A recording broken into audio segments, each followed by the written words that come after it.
had a reaction. He said 86 and 93. What was your reaction in those 2 years? Yeah. Gotcha. Talk to us. Oh, you asking me right now? I'm asking you right now. Have a seat. We're hot. So you just asked me. 86. Say it again, because I'm all over. Oh, an 86. So I gave you 2 years. We were talking about, in generalities, what your life story in a biographical sense, and the years that I gave you was 86 and 93 randomly. You did.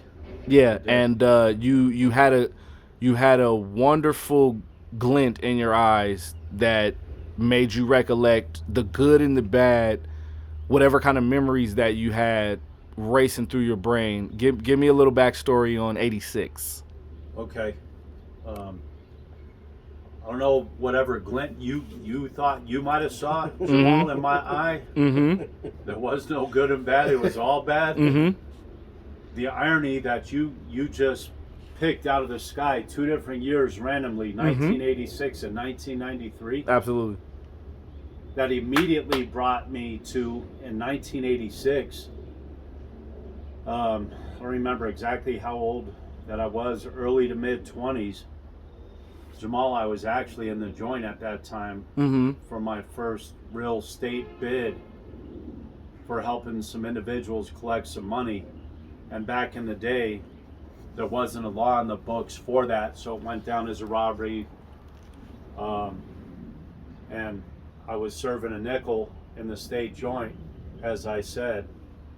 And it's just the irony of that. The year you just picked out randomly. No, that's it. That's where I was in 1986. Was that your first biggest state sentence at that up to that point? At that time, it was. I've been getting in trouble from a very young age. Sure. That all started at around the age of 12, where I was officially getting in trouble. Saw the inside of my very first lockup at the age of 12. Mm-hmm. And as things go, when we're not careful, it just got progressively worse from there. Right. But I think what blew your mind was it was like the beginning of you doing significant time, and then 93. Yes.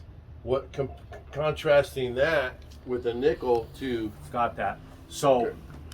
that's a great point you just brought up. So when Jamal, through the two years, pulled him out of the sky, right. Yeah. 86 and 93, just figuratively, Yeah. they were Examples. very significant to me in my personal life. And 1993, now that you said it, 86, I'm serving a nickel for what I just said. Mm-hmm. Get out, whatever happened in between. But I could tell you where I was in 93, just like I could in 1986. And in 1993, Griff, I believe my trial was ending, much heavier case, and I was on my way at that time to New Folsom maximum security prison in Northern California to serve the rest of my natural life. From a nickel to life. On To those multiple lives, that's correct. to the 2 years that he just happened to pull out of the Yes, air. and everything in between. It's the irony of that is it's so uncanny, Griff. The irony of that. But I think when he talked about, I don't know what, like you mentioned a glint or whatever, but you could see when he picked out those 2 years on your face. Oh, really? You had an immediate reference. Those two things, boom, boom, Yes, hit you right away. absolutely. Very significant dates You could tell. in my life, the family's life, the victims' lives. Those are significant dates in everybody's lives, right? Yeah, right. Wow. Yeah. Thanks for sharing that, Mike. Yeah, I appreciate absolutely. it. So what about so the second year is 93. Yeah. What went through your head as we, because I saw like a flashback of all kinds of memories went through your brain. What was one that stuck out the most in 93? I want to say the trial itself. Mm-hmm. I was on trial for some rather heavy Italian organized crime allegations. Right. The trial went on. You guys, that trial lasted for nearly a year, which is a very, very long period of time for a trial. During that time, 1993, in LA County, where I was being tried at, along with several others, the James Orenthal Simpson trial was also underway, I believe in the same county, and so was the Menendez brothers. Orange County, right? Orange County. Right. And I don't think neither requires a big introduction, but the irony of all that, which I won't get into any details about, is there were some personal connections both to the James Orenthal Simpson and also to the Menendez brothers. That's crazy. And here, the three were all underway pretty much at the same exact time in the same county. So when you ask me, Jamal, where I go, that opens up a plethora of memories. And I'll go as far as to say this. So 93, the trial's going on. I ended up in what was called a couple of different times high power in the LA County Jail for guys that are a little more of a management problem, if you will. I mean, it was the violence was off the chain back then. I don't know about it now. LA County Jail is a very brutal place, and Still is. still is. Still is. Okay, so me being somebody that's always refused to join a gang, I was up against it even more because of that refusal, but I was also willing. I was willing to go wherever that needed to go. So one of the times that I was doing a stretch in isolation in the LA County Jail, I was on an upper tier, fellas. And I remember I was shadow boxing in my cell. Money for me. At that time, I'm in the jail, I'm buried. And it turns out someone very, very near and dear to me, my cousin, Johnny, there was some relationships with some of the Menendez brothers, family members or something. There was some loose-knit relationship stuff. Johnny had reached out from the outside to the Menendez brothers on the inside, saying that he had a cousin in there, and that I probably wouldn't be hard to find because I was such a genius, right? I'm in isolation at the time, of course. And he said, "Hey, my cousin's in there." Next thing I know, I'm getting $40 sent to me from Eric and Lyle. That's where my mind, and I could just go on, but that's, and if I could go a little further. Sure. So now we're kiting back and forth, me, Eric, and Lyle. They're in high power in what's called PC, high power protect, which stands for protective custody, because the nature of their case, these were guys that evidently came from wealthy backgrounds, so they were shower fellas, okay? And the one screw said, "Hey, I'm gonna take one of your chains off, one of your handcuffs off. Don't get crazy." Remember, both of them, there was two of their names. And this is gonna be a segue into something else, so bear with me. Give it to me. So I get to high power. Shortly after I get to high power, that particular time in the LA County Jail, I have two deputies, both Hispanic, come to my cell and they tell me to cuff up. And when you're in jail or a prison cell, what that means is you're typically backing up, sticking your hands through the bars, and you're getting cuffed up, and then they'll get their leg irons on you, so determined. Yeah. So I'm cuffed up, and I'm following these two jailers. They got a hold of me and they take me into what was and this is where my mind goes when you guys are bringing some of this up. Mm-hmm. They bring me into a room there in the jail that ended up being a supply room, toilet paper, soap, etc.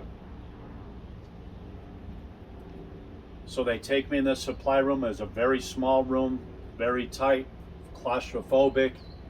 I'm chained and shackled, so I'm very vulnerable at the time, and I'm not cool with any bit of that. They shut me in the room with them, and I want to say I was chained in front. And I remember backing up because one of them started to disrobe, and I'm like, I have no idea. Like, is this going to be some weird shit, some sex shit going on, assault? I had no idea what was happening because one of them started taking off his uniform. So I remember backing up, and I'm thinking, you know what? I lied. I was chained behind me. I was chained behind me. I was completely vulnerable, and I remember thinking to myself, I'm biting, I'm headbutting, I'm doing whatever I need to, whatever I can. And one standing by the door keeping point, the other one's taking his uniform off. And it's crazy because to this day, him and I, every now and then we exchange texts. It's kind of bananas. Decades later. Really? The very guy that's unrobing. Right. So he gets his shirt, his uniform off, and I realized in that moment there was nothing funny, there was no sex, there was no assaults gonna happen or anything. He turned around, Griff, and he was showing me his bare back that he had a neighborhood tattooed on him. Mm-hmm. And for anybody that knows or doesn't know, when you have a name tattooed on your back or anywhere on your body, you're at some point part of a gang, or you are from a gang or a neighborhood. So it all clicked right then. Okay, he's from a neighborhood, or he was from a neighborhood. After he showed me the neighborhood on his back, he ended up saying to me, he got dressed, his partner stood by the door, the other deputy, and they both said, hey, Divich, why you're here in the facility, and we certainly know why you got sent here, the violence that unfolded that involved me, why you're here in High Power right now. We just want to let you know that we're regulars here in High Power, and if you need anything, stressing anything, going to your point, Jamal, how things go in and out of facilities, that is one conduit. It's through staff itself. They would let me know without being explicit. Drugs, money, or otherwise, weapons maybe, I don't know. If you need anything, Divicino, you let us know, we got you. Why do you think they went out of their way? Because that thing you just described is very elaborate. Instead of just saying, do you need anything? They went out of their way to let you know their affiliation, where they came from. Is that, you said they had looked into your past.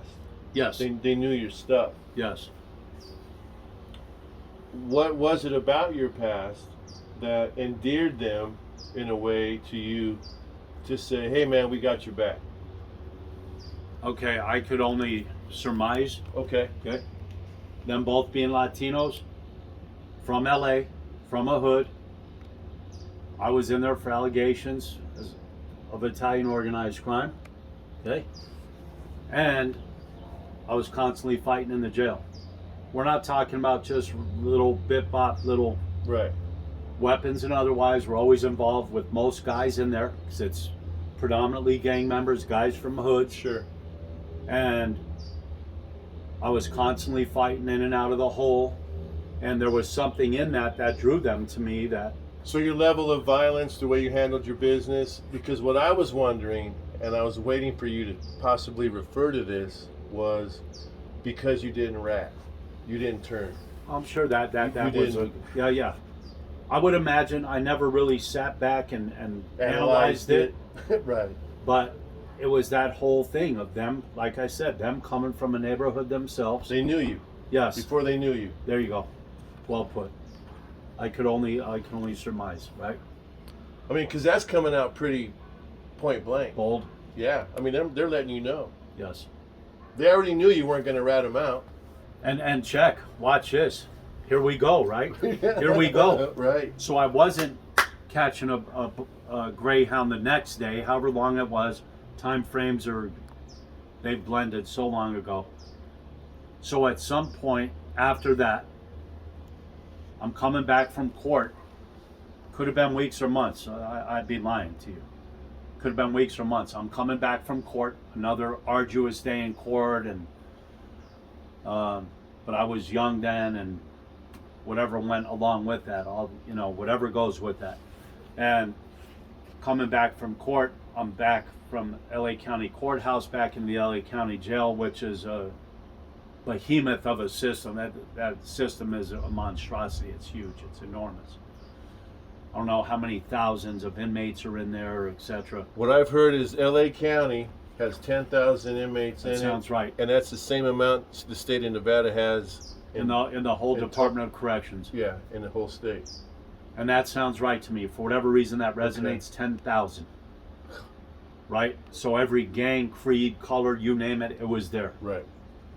And so I'm being taken through the jail back to, I don't remember, I'm guessing I was still in high power, because I want to believe I left from the hole, I think.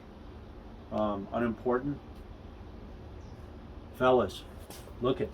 I'm coming back with some other jailers,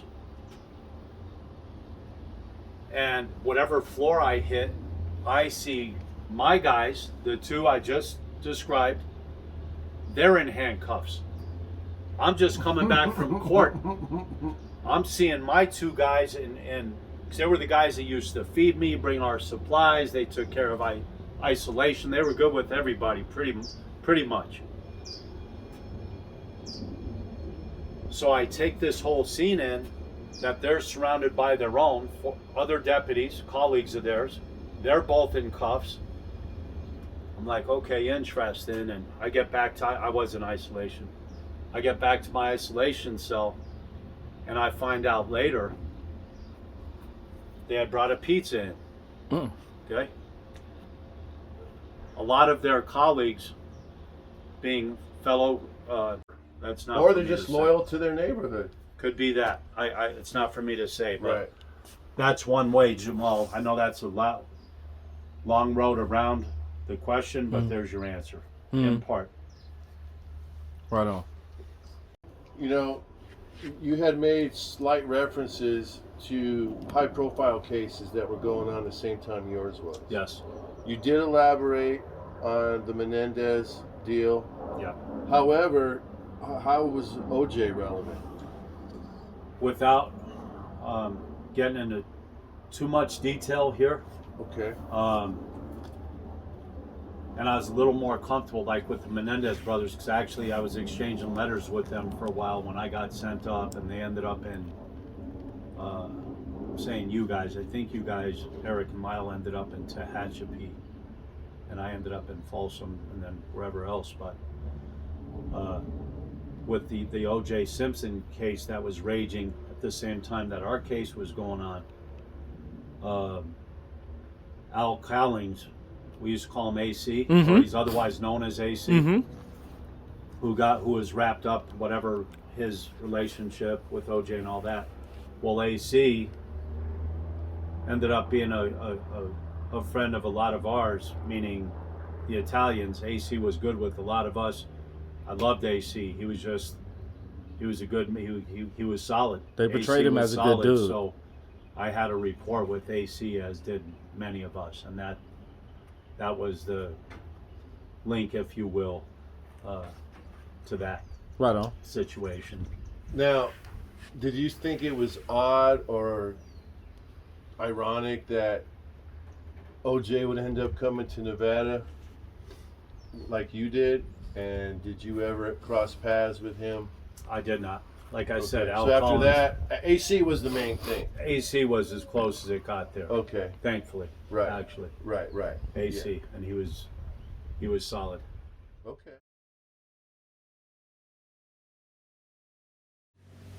Okay, so recently I saw a clip of you, Mike, on the internet.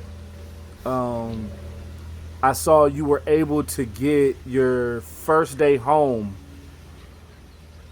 on film, and everybody coming out to see you, and it seemed like such a triumphant day, and it was clearly overwhelming for you, the family, and everybody that knows and loves you. And Yeah, I don't. I want to.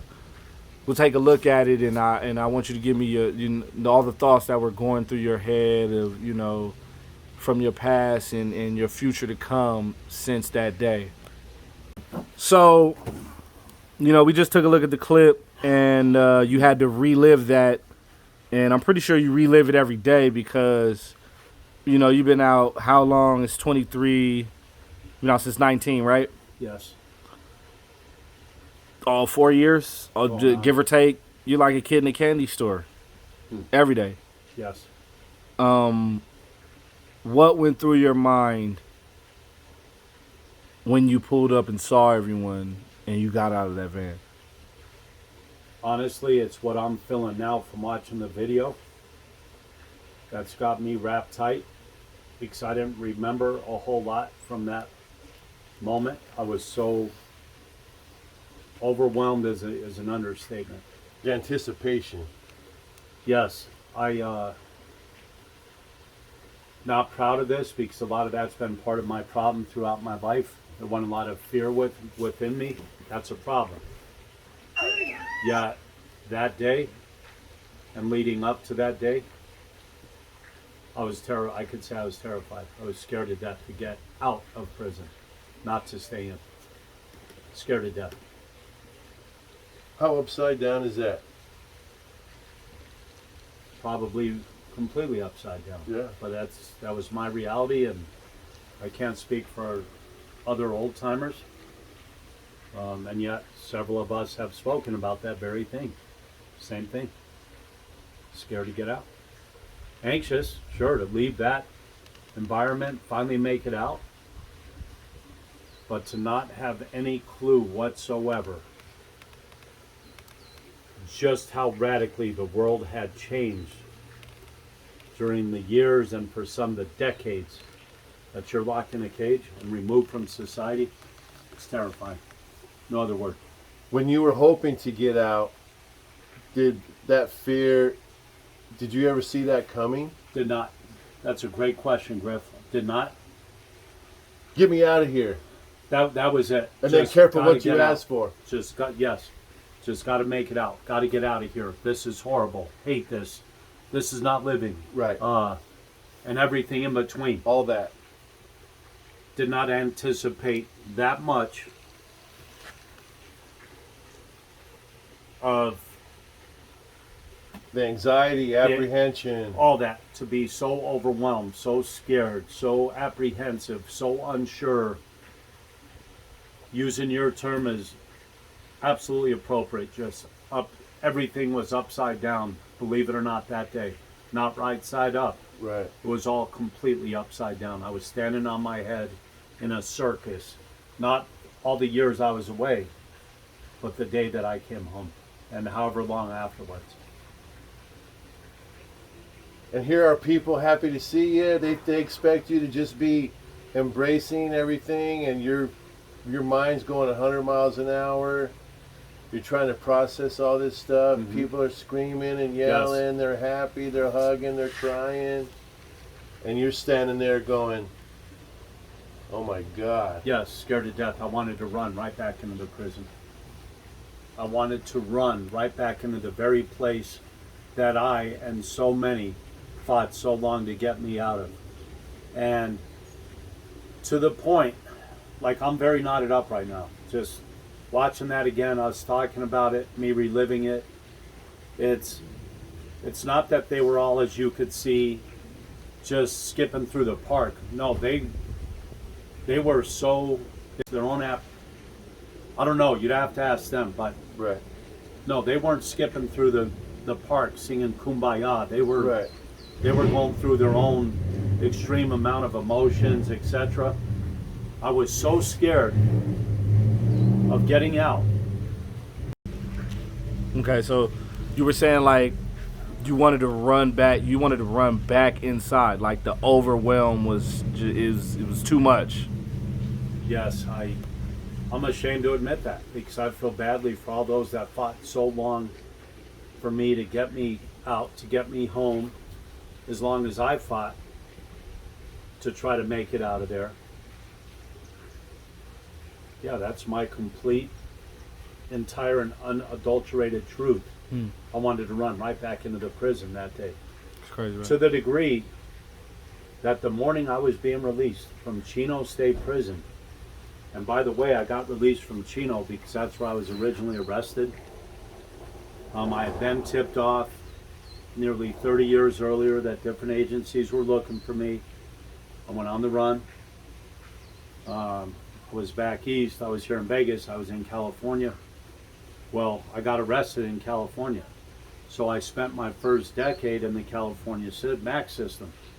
Ultimately, I got my transfer here to Nevada, where all my family and loved ones are. And then fast forward however many more years, when a release date came for me, they transferred me back to California, which was bizarre in and of itself, for me to be released where it all started, if you followed that. The day I was getting out of Chino State Prison, wow, and I'm flashing, I'm there right now. I'm in Chino, and I don't know if it was the morning before, it was probably the morning before or the morning of October 25th, August 4th, 2019, it was my release date. So either the day before that or the morning of my release, I walked into the chow hall in Chino, and because of pigment, one of the white gangs there seeing me, thinking I was a newbie, because they've never seen me there before. And I remember thinking in a very extreme way, dumbass, like I'm the newbie, you dumb motherfucker, right? So I got approached when I was coming in the chow hall in Chino, it might have been the same morning, to get my tray, my breakfast tray. And don't mess with my food, prison food or otherwise, don't mess with it. I was getting that tray, believe me. If we put that whole prison down, I'm getting my tray of food and I'm eating it, trust that. So, hey, where are you from? That's gang vernacular, where are you from? I hope we're gonna all learn to break through all that stuff. At some point, we're gonna work to break through all that. These are all chains that bind, by the way, people. Where are you from? Just to try to lock somebody down into A loyalty or an allegiance. yes, but it's yes. Yeah, at first blush, yes. Okay. But it's all a rabbit hole that takes anybody that goes that way. It's taken not only you but your family and the community down into the toilet bowl with you. And that was true for all of us, and will continue to be true. So we got to all be very careful about that. We should be hoping and wanting what's best for one another, not to keep each other in a garbage can or the gutter. So they see my skin pigment. Hey, where you from? I was never with that. When it started, during it, when it ended. No, I want to see people live their best life. So that was an offense to me when I was asked that, by the way. How'd you respond to that? I nutted up in the chow hall. It was, and I saw the one guy that was asking me was the elder for all these other youngsters that he probably had most of them holding knives, getting ready to do his dirty work. And like I said, I nutted up. Can you explain what that means? Yeah, I went 5150. Okay. And it was something along the lines, hey, you stupid motherfucker. I've been in here for almost 30 fucking years, and the fuck do you mean, where am I from? And it was kind of one of those things that we're not just going to force him. He was embarrassed for asking you that shit. And he should have been. Yeah. And we all should be for asking one another that. Yeah. That only leads one place, everybody, and it ain't good. So when I was ready to cash in the chow hall and lay that chow hall in prison down over it, and I'll be honest with you, I didn't have a piece on me. I wasn't even thinking about making a piece that day. I was scared to death to get out, but I wasn't trying to voluntarily like that stay in either. I don't know if that makes sense, but Right. So yeah, I could have made a shank overnight. I wasn't interested. Fought like hell for all those years. My loved ones fought, and yet I was walking a tightrope for sure. So they backed up. I went and got my food, tore every bit of that tray up. I gotta laugh because, Griff, most guys complained about that food. I was the guy coming to the tables of the guys I knew, and they knew how I was. Yo, you gonna eat that? Hey, Jamal, you eating that? Yo, Griff, can I get that? I was that guy. So, ate my food, got locked back down. They locked the joint down. I guess that's customary. And then here I was on that day, nearly 30 years later, hearing my name being called over the loudspeaker in that prison yard, in the cell block. For release? For release. DiVicino, roll your shit up. I've been listening to everybody, and happily so, Right. to everybody in their grandmother's name for years. I was hearing everybody else's names being called over loudspeakers in prisons. It felt like all around America. And now here's my name, something I never expected. And it's being called, and it was a moment of, help me with the word here, Griff. That moment when I heard my name being called over the loudspeaker, For realization? I was on an upper tier. I don't remember what tier I was on. My gate rack's open. I say goodbye to the guy. I could only see his arms hanging out the bars, just like him with me. It was a Latino youngster who I had been, however many days I was there, I was trying to speak some sense into him, or just share with him, you Your know, message, right. my message and where it was all headed if he didn't turn his life around. Mm-hmm. My gate racks, and I pop out, Jack in the Box, right? Jack Nicholson. So I pop out, and I'm going down the tier. There's no movement, just me. My day's coming. Again, I don't know if that happened, I'm guessing for all lifers or all guys being released maybe. So I'm going down the tier, you guys. Long, narrow tier, old penitentiary. I've been in that pen years before that. Many, many years before that. And as I'm going down the tier, I'm yelling to everybody to wake up. Mm-hmm. Like physically, wake up everybody. This was after chow. A lot of guys go back to bed. We're on lockdown. A lot of the guys, I was always up, always laced, always up. And I'm spreading my message as I'm leaving there. I was sharing with everybody that I could and could not see in the different cells. How many guards are walking you out? Not there yet. I'm all by myself on an upper tier right now. Oh, okay. Going down the tier, wake up, wake up. And I was screaming from the depths of my soul to everybody. Hey, my name's Mikey D, Mike DiVicino. I came in here at my 20s, and now you're seeing an old man leave. I'm almost 60. This shit ain't a joke, it ain't a game. Wake up, figure it out. I'm leaving as an old man. I came in young. Stop playing with it, because it's not going to play with you. And I get to the bottom tier finally, Griff, Okay. and that's where I saw a bunch of the screws. A bunch of the COs are on the bottom tier. They're waiting for me.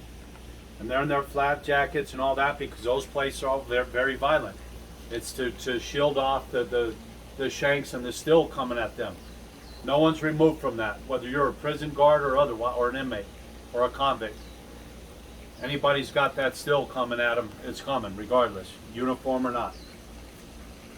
And I thought them guards were going to mess with me, because when I got to because I was yelling and screaming, giving my message of hope as I was exiting for me that day. At some point later on, did you ever reflect I'm back sure I did. and go, those guys didn't have to do that? I'm sure I did. They could have. It wasn't in that moment though. Right. But it was, I was just different from your normal interaction with guards, needless to say. Yes. I'm sorry, now go ahead. No, so I went to the other side of the cell block. I felt so blessed, so fortunate. That I reflected on many times. I was able to share that them COs were so kind and so decent and cared, gave an F, that they would have even wanted me to share a positive message. Right. That's saying something. So, when shared my message, got put on a prison van, and then I got driven. A lot of it was a blur, but I ended up being driven to a bus station in LA somewhere, where all my family and loved ones that we just watched had assembled. They didn't think that day was ever going to come either. So as you guys both saw, they were overflowing with all kinds of anxiety and emotion as well. Right. And when Jamal or yourself asked me, what was I thinking or feeling in that moment? Honestly, it was all a carryover of being so overwhelmed.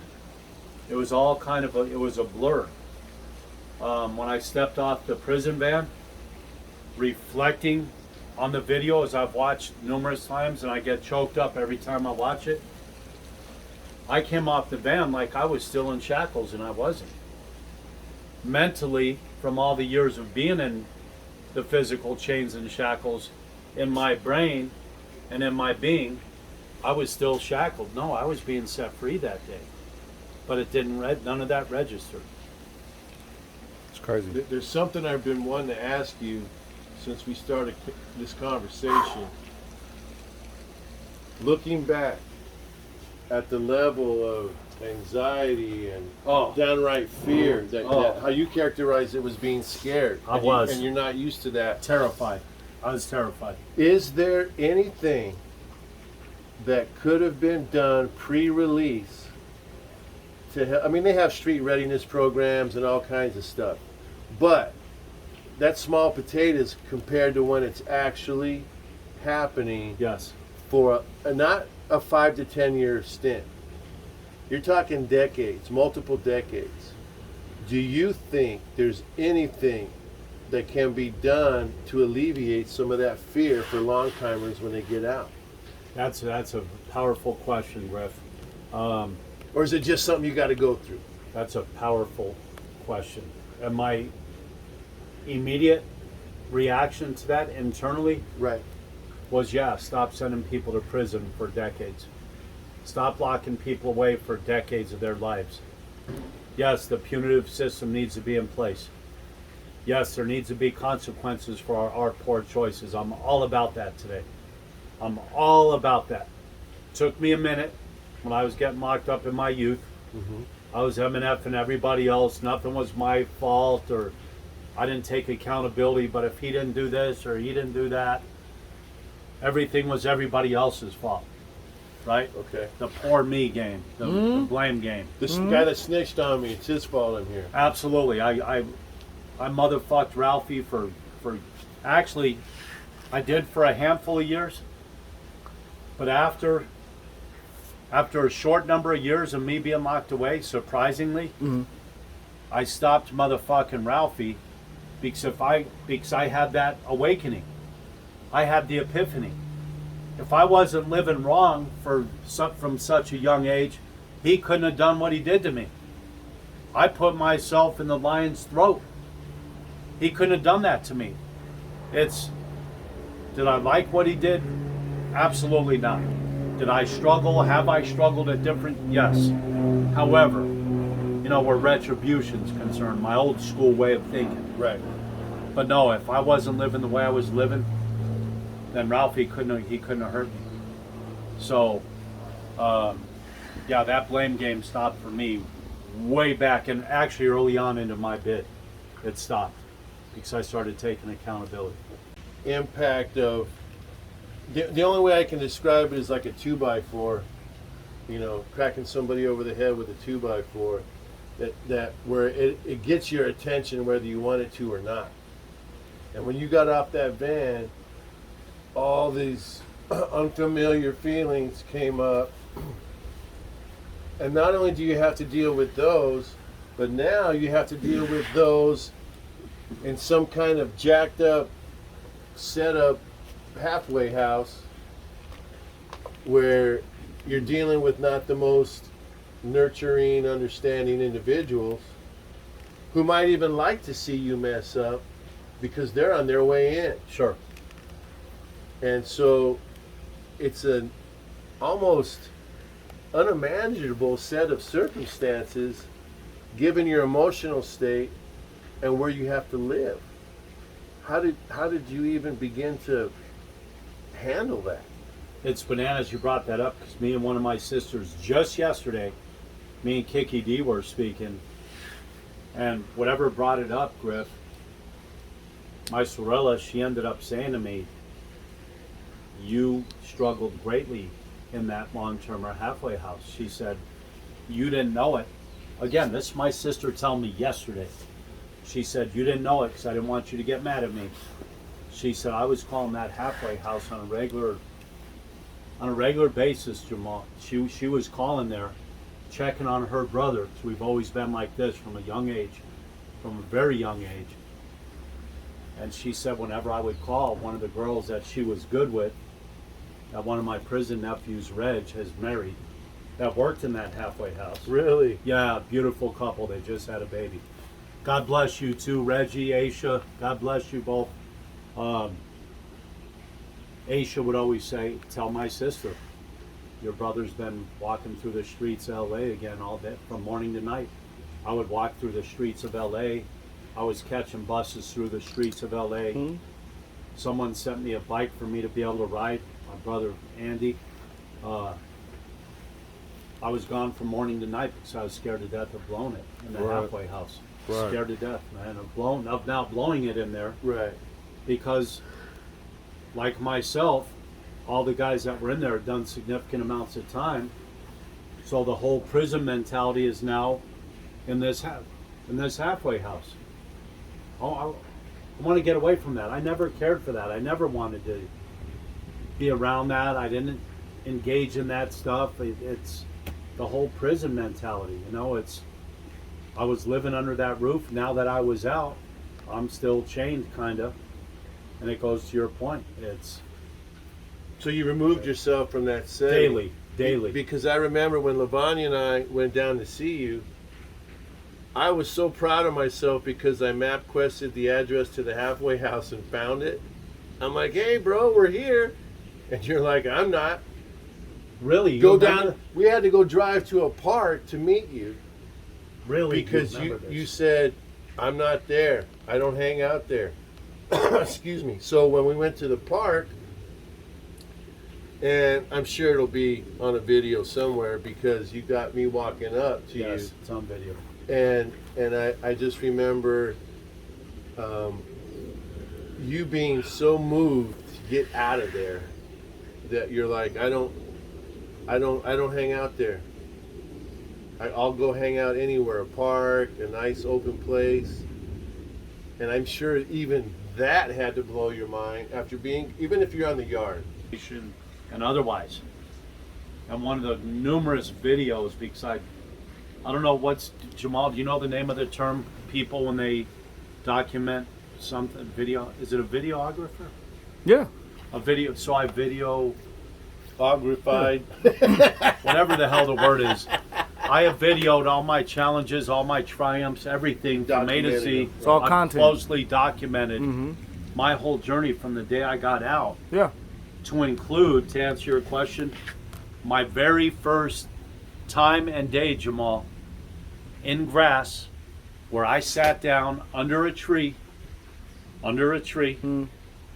and I allowed myself to just lay back in grass and be vulnerable for a moment.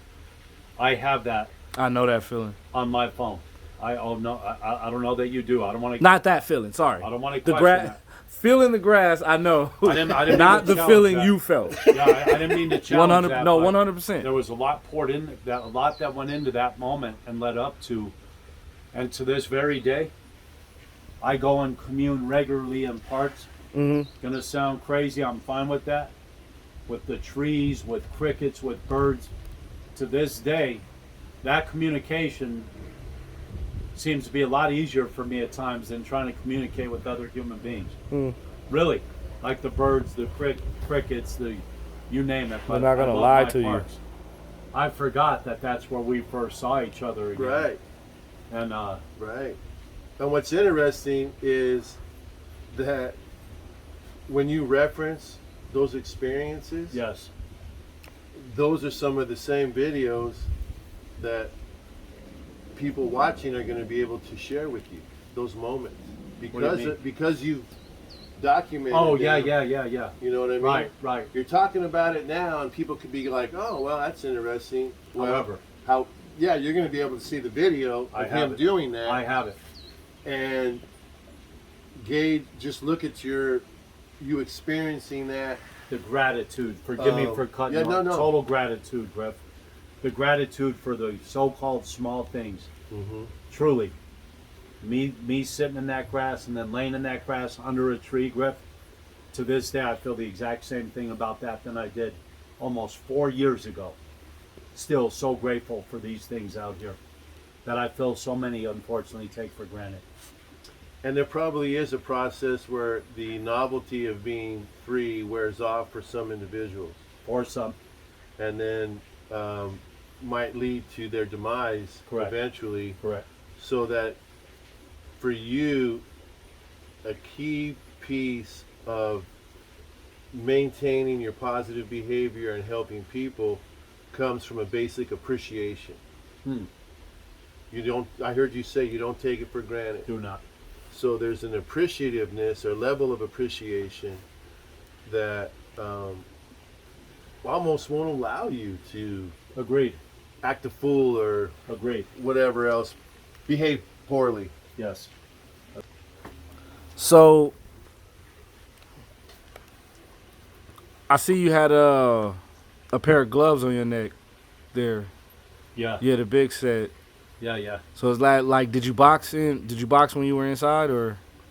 Well, in a different, early on, especially, to be honest, but that and beyond that. But Mm-hmm. yeah. So to answer your question, no, I wasn't in any boxing programs or anything in the joint. But when I was a kid, very young, I started fighting street fighting at a very young age. Saw my anger and confusion and pain and whatever else I was dealing with as a kid that a lot of kids, I think today, that unfortunately hasn't changed. Things that they're uncertain about or unsure of, or so a couple of my dear friends' fathers, when I was a kid, them trying to get me out of the streets, which I didn't realize at the time because I was just a young, angry kid. They were trying to get me out of the streets because I was constantly fighting and in trouble. My paisan Stevie C's father, who I long have called Uncle Paulie, got me into the boxing gym, and I began boxing at a young age to try to get all the anger and confusion out of me that I didn't understand from whatever early childhood. And that's what you're seeing. So when I got out, Jamal, my guy Stewie B got me these gloves. But now that you're mentioning chains, this chain is a real relic. This is part of me, this chain. So you're gonna have to stay with me here, and I'll break down what each of these charms are in a moment. Mm-hmm. So when I initially got arrested on October 25th, 1990, that's when I explained that I went on the run. I'd been tipped off, went on the run. When I got arrested, I ended up going through the courts. I ended up getting, it was either a 5 or 6 year bit in California. California, you do half-time, okay? So I get arrested in 1990. I had a release date, fellas, of the end of 1993. 90 to 93, that's 3 years, which is half of the 6 year bit that I got, okay? So I was given 6 years, okay? That was very doable, 3 years, okay. Sit down, take a breath, what have you. During that time, the woman that I had been dating at the tanning salon, my tanning salon I owned, her and I got married because it would allow us for conjugal visits. Mm-hmm. Okay, you following this? Mm-hmm. So they had conjugal visits back in the day. I don't even know if those are still applicable. And during that time, she conceived my first and only child to this day. Congrats. My only son. He was conceived and born in 92. Mm-hmm. Now I'm down to a little over a year plus to coming home and being dad and whatever else. Okay. Well, during that next year and a half, now we're all excited. She's carrying my first son. I start getting indicted by the grand jury while I was in the pen. I'm getting indicted for some heavier charges. It turns out my guy Ralphie, who I alluded to earlier, one of the other Dagos that I used to actually protect from some of the other Italians, the whole time, unbeknownst to me, Ralphie had been wearing a wire on me for the government. He was wearing a wire on me and several others throughout the country, actually. Several other Italians on the East Coast, West Coast. But he was heavy on me, okay? And so it went from me having a release date of 1993, I'll be home next year, to me never coming home. So now I'm calling, making phone calls to the free world when I can, saying, not only am I not going to make it home next year, but I've been sentenced to die in here. So fast forward or slow forward to nearly 3 decades later, August 4th, 2019, my day comes. Here I am, I'm now stepping out. Much older man than I went in, but grateful nonetheless. My son, who was conceived and born while I was in there, was holding this chain, his father's chain, that when I got arrested, my family got possession of, because this is classic me. This has been my chain since I was young. On it, you'll see my golden boxing glove. We signed up getting involved with Golden Gloves, became a regional Golden Glover. You'll see my Italian horn and my Maloiki to keep the evil spirits off. So my son, who we'd never been in the free world together, was holding this chain that belonged to his old man long before he was even conceived, and Giuseppe or Joey handed this chain back to me on that day I got off the prison van. How's that? You mentioned the chain and it brought all that up. Dude, that's Now, right. where was he living when you got released? Where's his place of? His dream, Right, right. being out. It wasn't to do this. Well, but no. I mean, all of it together though, because you know as well as I do, there's lots of guys who were absentee fathers while they were incarcerated, and their children don't want nothing to do with them. True. I'm very blessed. So I'm bringing that up because Got it it. sets a tone of the nature of your relationship you had Absolutely. with your son, who Very was blessed. conceived Yes. behind prison walls, but still knows and loves his dad. Absolutely. And his dad knows and loves his son. That's correct. So that's powerful in and of Yes. itself. Yes, it was, and it has been, and continues to be.